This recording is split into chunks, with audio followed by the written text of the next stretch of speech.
Сәлеметсіздер ме, құрметті көрермендер? Бүгін біз Қарқаралы ауданының кітапханасында ашылған ерекше подкаст өлкетану аясында жасалып жатқан подкастымызда бас қосып отырмыз. Өлкетану бұл туған жеріміздің тарихын, мәдениетін және өнерін танытып жүрген маңызды бағыттардың бірі.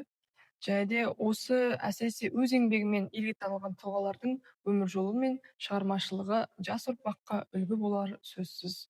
Бүгінгі біздің қонағымыз Қарқаралы қаласындағы өнер мектебінің директоры және де хореограф, қаншама шәкіртті тәрбиелеп отырған ұстаз Спабекова Рымкүл Ахметжанқызы.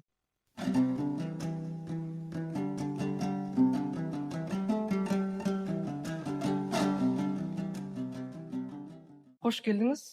Қош көрдік. Сұрағымызды бастай берсек, Рымкүл апай, сіздің өнер жолыңыз қалай басталды? Сіз қалай биге қызыға бастадыңыз? Өте орынды, жақсы сұрақ. Енді әрбір адамның бала кезінде өзінің бір арманы болады. Сол арманға жету үшін талпынады, қызығушылық пайда болады. Енді мектеп қабырғасында жүргеннен басталған би өнеріне деген өзімнің бір қызығушылығым. Сол мектеп қабырғасында есімде 4-ші сыныпта ең алғаш Аққоян биін билеп сахнаға шыққам. Бұл да өмірімдегі өте бір қызықты сәт. Әлі күнге дейін балалық кездегі сол қызықты сәттер есте қалады екен. Одан кейін енді білесіздер, сол кеңес дәуірінде майталман механизаторлар, атақты шопандардың балаларын қаладағы мектеп интернаттарына тегін оқыту қалыптастырылды, сол кезде жүзеге асырылды. Менің әкем өзі механизатор, темір тұлпардың құлағында меңгерген, сон құлағында ойнаған, сондай ауылдың бір жаңағы беткестар азаматы. Сол әкемнің жаңағы мені жетектеп алып барып Қарағанды қаласындағы Жамбыл атындағы 7-ші мектеп интернатына орналастырады. Мен сол мектепте оқып жүргенде мектептің әртүрлі үйірмелеріне қатыстым. Спорт секциясына қатыстым, шаңғы тебуден, сонымен қатар жаңа би үйірмесіне. Ең алғашқы арманым орындалған сәті сол, өйткені сол мектепте үйірмеге қатысып жүріп, көркемөнерпаздар байқауларына оқушылардың арасында, мектептер арасындағы өткен әртүрлі сайыстарға қатысып, содан басталды. Одан Сәкен Сейфуллин драма театрындағы актерлермен біздің мектептің жаңағы тығыз байланысты жұмысы болды. Олардан біз жаңағы киім-кешектерді, олар бізді қамтамасыз етті. Біз сол кісілердің сахнасында өнерімізді әрі қарай жалғастырдық. Сол үйірмедегі жетекшіміз Назгүл Әбдірахмановна деген апайым әлі күнге дейін бар, ол кісі, бірақ енді қазір зейнеткерлік жаста, Астанада немере шөберелердің ортасында жүр. Енді сол мектепті бітіргеннен кейін, енді әрбір ата-ананың енді ойында балам бір үлкен жоғарғы білімді маман болса екен деген бір өздерінің үміттері болады. Соған енді бізді бақыттайды ғой. Әкем мені Қарағанды мемлекеттік университетіне заң қызметкері мамандығына сол басқа салаға мені сол мамандыққа түсуіме қайта-қайта жол бағыттап, бірақ та менің сол жүрегімнің қалауы емес. Сондықтан ол мамандыққа түспегеніме де, жаңағы сынақтан өтпегеніме де мен іштей өзім қуанып жүрдім. Әке-шешем енді бір армандар орындалмаса да, бірақ менің өзімнің балалық арманым, жүрегімнің қалауы жаңағы би өнеріне жетелейді.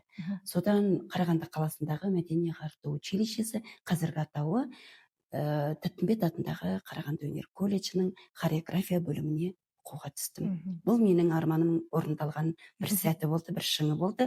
Сол жерде жақсы кәсіби мамандардан білім алып, 88 жылы аяқтап, желтоқсан айында 89 жылдың қаңтарынан бастап осы Қарқаралы қаласындағы мәдениет үйіне балетмейстер болып алғашқы еңбек жолымды бастадым. Енді әрі қарай хореография саласындағы енді еңбегім содан жалғасын өзі тапты. Өзі айтады ғой қазақта,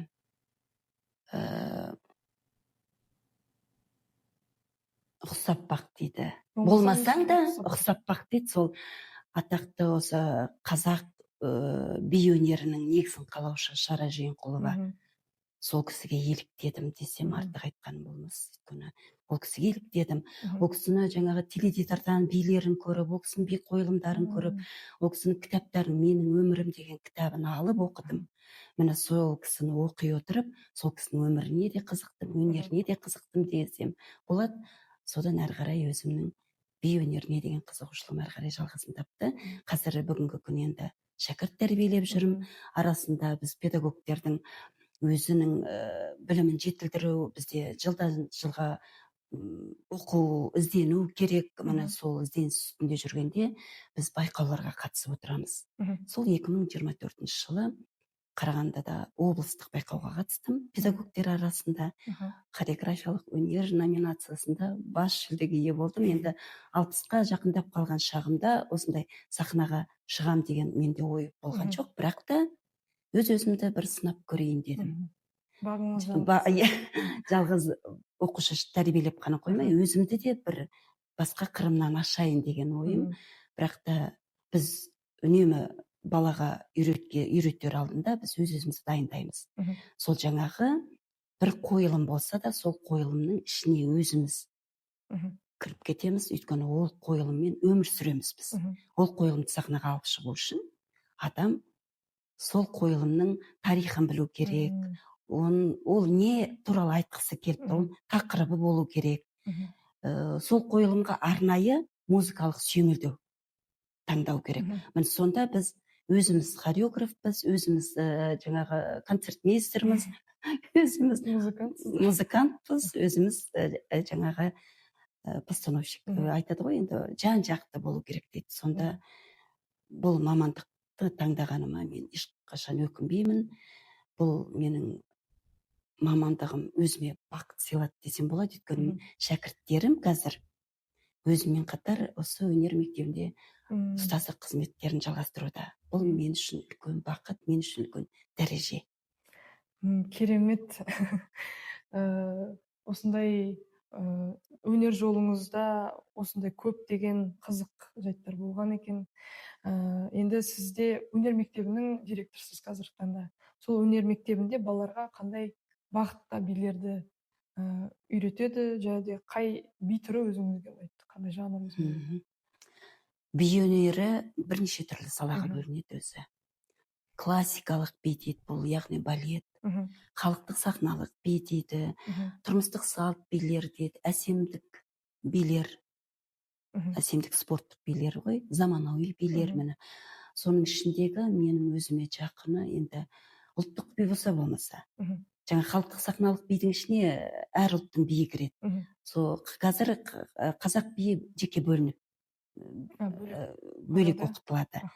Ал біздің кеңес дәуірінде оқыдық қой біз. Енді қазір ол кезде оқығанда бізде халықтық сахналық би жалпылама берілді да, бізде қазақ биі деген тереңнен меңгертілген жоқ. Қазір кейінгі өзіміздің тәуелсіздікті алғаннан кейін қазақ биі, біздің ұлттық биіміз міне биік шыңға көтерілді десе болады. Өйткені өте қуаныштымын. Мен жаныма жақыны негізі классикалық би. Классикалық би. Сіз ұстаздық жолыңызды қашан бастадыңыз? Көбінесе сіз осы жаққа тұрғанда, мәдениет үйіне тұрғанда хореограф болдыңыз, иә? Түсінгенімше, содан кейін сол уақытта ұстаздық ете бастадыңыз. Сол қай жылдары? 89-90 жылдары мәдениет үйінде Салтанат халықтық ән би ансамблі. Сол кезде балетмейстер болдым, Салтанат ансамблінде биледім. Өйткені Салтанат ансамблі 5 жылда бір сол кездері халықтық атағын қорғау керек болады. Сол халықтық атағын қорғау үшін жаңағы концертмейстер дейді, хормейстер дейді, балетмейстер деген жаңа мамандармен толықтырылу керек.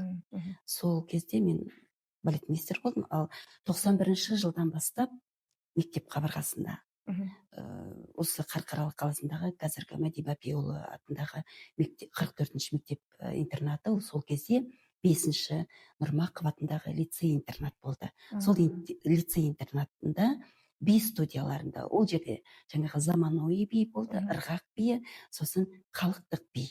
Міне осы билер студияларында жетекші болып қызмет атқардым. Интернат балалар арасындағы байқауда, біз облыстық байқауда сол жерде бірінші орын алдық. Ол қазақ биімен, сосын кейін байқауда екі би ұсынылады. Біреуі жаңағы Сирия биі, Сирия халқының биі болды. Енді сол кездегі оқушыларым қазірде сол мектепте өздері мұғалім. Физика пәнінің мұғалімі Жазира Адамбаева, сол кезде Жазира Алтайбаева Қарағайлыда, 17-ші мектепте ғой деймін. Міне, өздері басқа саланы таңдаса да, сол кездегі би өнерінде жүрген Қасым Аманжоловтағы информатик мұғалім Мұратбек, ол кезде ұлдар қыздар түгел қатысатын, жұп боп билейтін. Енді қазіргі кездерде тек қана біздің балалар өнер мектебінде қыз балалар көптеп келеді, ұл балалар көбінесе спорт түріне ауысып кетеді. Сол 91-ші жылы сол лицей интернатында жұмыс істеп жүріп, 95-ші жылы Абай, ұлы ақын Абайдың 150 жылдығына арнайы Абай тоқтаған үйді толық жөндеуден өткізіп, сол үйді балалар өнер мектебіне табыстаған. Сол өнер мектебіне 95-ші жылы хореография сыныбының мұғалімі ретінде қабылдандым. Бірақ лицей интернатта жұмыс атқарып жүрдім. Екі жерде жүрдім да, 96-ші жылы бірыңғай сол балалар өнер мектебіне ауыстым. Содан бастап мені қосымша білім беру ұйымында мен хореограф мұғалім ретінде, маман ретінде мені осы уақытқа дейін еңбек етіп келе жатырмын. Керемет. Сіз көптеген шәкірттерді тәрбиелеген ұстазсыз, жаңа айтып жатсыз. Сол ұстаздық жолдағы ең үлкен қуанышыңыз қандай?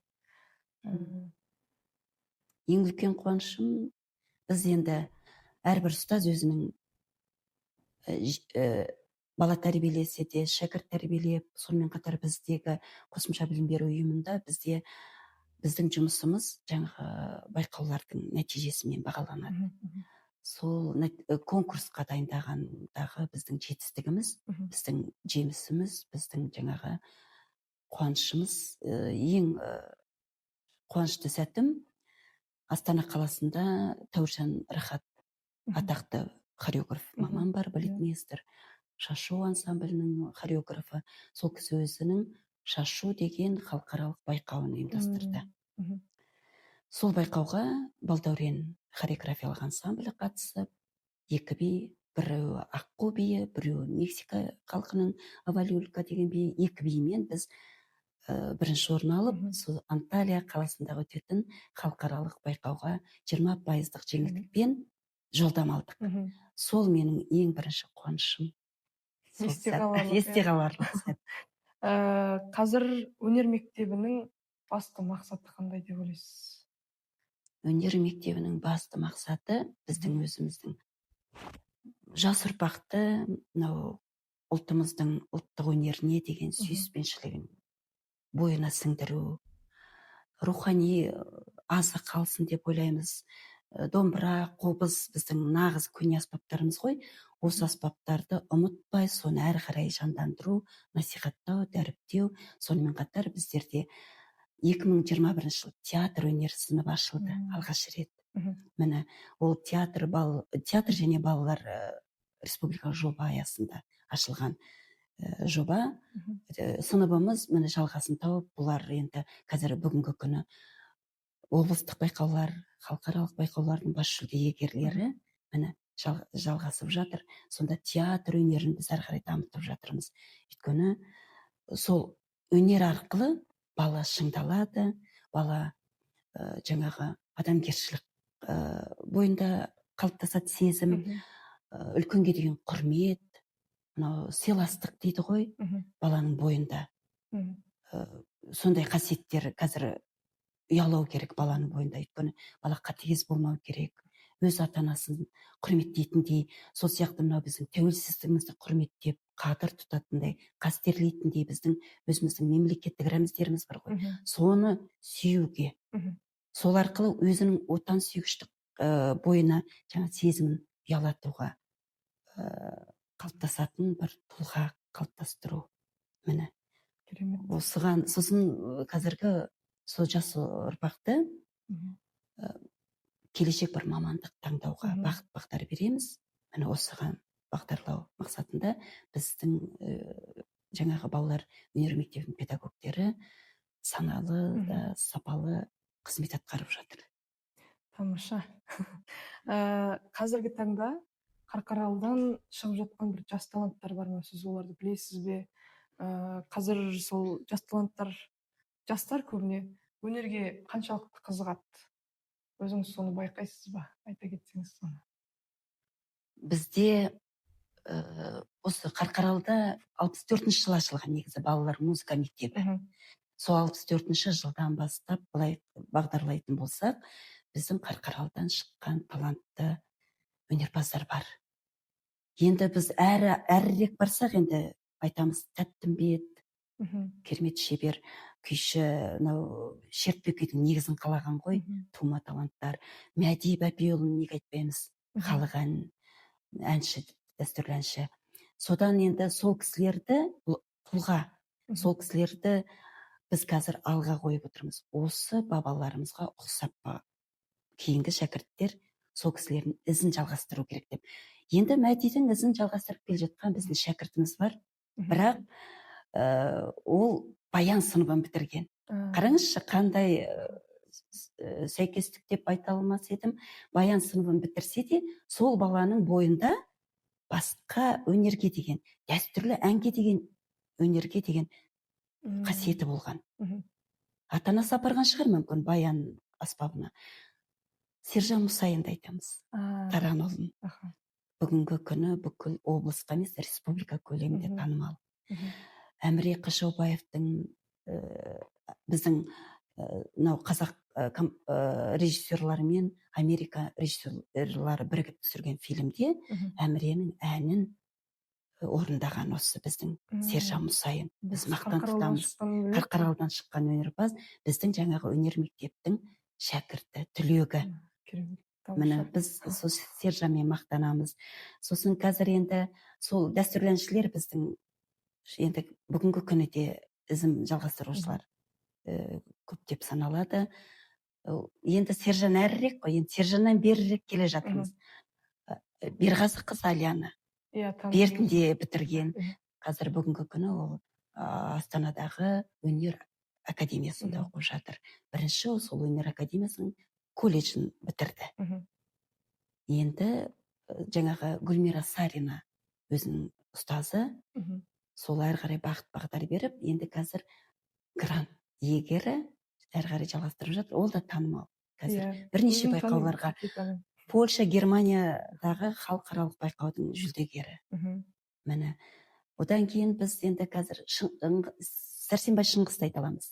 Сәрсенбай Шыңғыс Аппаздың тумасы, бізде ауылдық жерлерде филиалдарымыз бар. Аппазда бізде дәстүрлі ән жақсы қалыптасқан. Сол Аппаздан шыққан Думан, Несіпбаев. Бірақ ол ауылда қалып қойды, әрі қарай ол шыңдалса, әрі қарай өсіп кетер еді. Ауылда өздерінің отбасына жағдайына байланысты. Бірақ та мәдениет үйінің директоры, басшы болып отыр. Сәрсенбай Шыңғыс қазір Тәттімбет атындағы Қарағанды өнер колледжінде дәстүрлі ән сыныбының мұғалімі. Бірақ халықаралық байқаудың бірнеше дүркін лауреаты. Тамаша. Жалпы өнер мектебінің немесе жеке өзіңіздің бір болашаққа деген жоспарларыңыз бар ма екен? Бір ұстанған бір мұраттарыңыз, алдыға қарай жетелейтін сіздің армандарыңыз бар ма? Соны айта кетсеңіз, құпия болмаса. Адамның арманы бітпейді ғой. Арман деген шексіз. Біз басында Қарқаралы қаласының саз мектебі болдық қой. Саз мектебі болдық. Арманым болған. Балалар өнер мектебі деген атау алып, біз өнер мектебі болсақ, біздің өнерге шектеу жоқ қой. Біз бірнеше бағытта қызмет атқара аламыз. Бірнеше бағытта. Саз мектебі болғанда біз музыкалық бағытта ғана шектеліп қалдық. Өнер мектебі болғаннан кейін, 2021 жылы облыс әкімінің жаңағы қаулысымен өнер мектебі болып атауымыз өзгергеннен кейін біз театр өнерін аштық. Көркем эстетикалық бағытта міне қызмет атқарып жатырмыз. Хореография болса болмаса. Енді келесі арманым біз осы қазір айтады ғой, көркем өнер дейді, көркем өнер бейнелеу деп жатыр. Енді ол ағаш өңдеу деп жатыр, иә, декоративный қолтаңбалы дей ма, жаңағы өнер, дизайнерлік. Міне, сол дизайнерлік өнерді біз дамытсақ деп тұрмын. Сонымен қатар тағы да анау дизайнерлік, ол біз өзімізден шықса деп тұрмын. Мысалы біз байқауға барғанда біз әртүрлі би қойылымның жаңағы костюмдарын біз тапсырыс беріп кіреміз. Егер сол өзімізден шықса, қандай тамаша ғой, ешкімге жалынбаймыз. Өзіміздің жаңағы балалар, өзіміздің тәрбиеленушілер өздерінің қол таңбаларын қалдырады ғой. Сонда айтып жүреміз ғой, біздің жаңағы дизайнерлік сыныпта оқыған балалардың тапсырыспен мынау шығарған бұйымдары, киімдері дегендей. Міне, сонымен қатар енді театрымыз бар, енді кино өнерін дамытсақ. Біздің балалар қазір мобилографтар деп жатыр. А неге кино өнерін дамытпасқа? Сол балалар әрі қарай кино түсірмей ма? Шағын-шағын этюдтардан, шағын-шағын бір қойылымдардан бастайды ғой. Міне, сондай ойымда ол келешекте болып тұр. Режиссураға кішкене жақындап келе жатырмыз. Өзімізден шықса деп тұрмын. Барлығы өзімізден. Сонда барлығы киімде, барлығы сіздерден шығады. Өзіміз қамтимыз. Керемет ой негізі. Ондай тіпті ойыма да келмепті негізі. Ал осы жоспарларыңыздың барлығы орындала берсін. Сізге енді соңғы сұрақ. Сахнадағы ең есте қалған сәтіңіз сонда есіңізде бар ма? Қатты сізді толқытатын бір сәт. Мен негізі би өнерінен бұл тыс көркем сөзге мәнерлеп оқуға бейім болдым. Мектепте бастауыш сыныптан Мәкен апай дейді, марқұм болып кетті ол кісі. Сол кісі мені жаңағы байқауларға дайындаған. Енді ол кезде мектепте оқимыз, кішірек баламыз. Егер бір жері дұрыс болмаса, бірнеше рет қайталатып оқытатын. Сол кісінің жаңағы сол апайымның жаңағы берген азығы, мен осы Қарқаралы қаласына қызметке тұрған кезде өзім хореограф болып жүрдім. Өзім әрі саз мектептің басшысының оқу тәрбие жұмысы жөніндегі орынбасары болып жүріп, мәдениет үйіндегі барлық іс-шаралардың жүргізушісі. Конференция дейді ме? Міне, сол қызмет қоса атқардым. Қоса, бірақ тегін. Міне, ол менің жаңағы мәнерлеп оқуды меңгергендігім шығар деп ойлаймын. Мен сол сәттерім, сол концерт жүргізген сәттерімнің ішіндегі ең есте қалғаны, бірақ өзімде фотосурет сақталмапты. Қыз жібек пен Төлеген кинофильмін барлығымыз қызық көрдік қой. Қазақ киносының ішіндегі бір керемет бетке ұстар фильмнің бірі. Менің атым Қожамен бірге тең-бе-тең келе жатыр.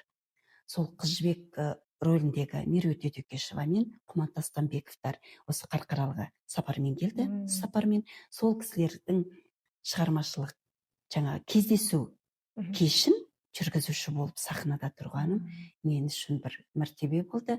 Сонда Құман Тастанбеков кеп ол кісіге сұрақтар қойылып жатты залдан, оның барлығын тікелей жүргізіп, жеткізіп тұрдым. Сосын Құман Тастанбеков өзі сахнаға бері қарай шығып тұрып, мен осы жүргізуші қызыма бір алғысымды білдірейін, бетімнен сүйіп, содан кейін әрі қарай өзі сұраққа жауап беріп, әрі қарай өзі жалғастырып кетті. Сондағы сол кісінің жаңағы қарапайымдылығы менің есте қалды. Мен сонау Алматыдан келгенмін. Мен сондай Төлегеннің рөлін сомдағанмын. Мен атақтымын, актермін деген жоқ ол кісі. Қарапайым адам, сол қарапайымдылығы маған есте қалды. Сол кісінің жаңағы, мен кіммін, мен жай ғана жүргізушімін. Сол жерде концертті жүргізіп тұрған. Сол маған деген бір құрмет көрсеткені менің сол кезде есте қалды. Керемет. Өте керемет сәт екен. Осымен сұхбатымыз мәресіне жақындап қалған екен. Құрметті көрермендер, бүгін біз Қарқаралы өңірінің мәдениеті мен өнеріне орны толмас үлес қосып жүрген азаматымыз, хореограф, ұстаз Нұрымкүл Ахметжановнаға алғысымызды білдіреміз. Сізге көптен көп рахмет, осындай керемет қызық сұхбат бізбен жүргізгеніңізге. Осындай кездесулер арқылы біз туған жеріміздің дарынды тұлғаларын танып, олардың еңбегінен үлгі аламыз. Келесі кездескенше аман сау болыңыздар. Сізге Рахмет. көптен көп рахмет. Сау Аман болыңыздар, еңбектеріңізге табыс тілеймін.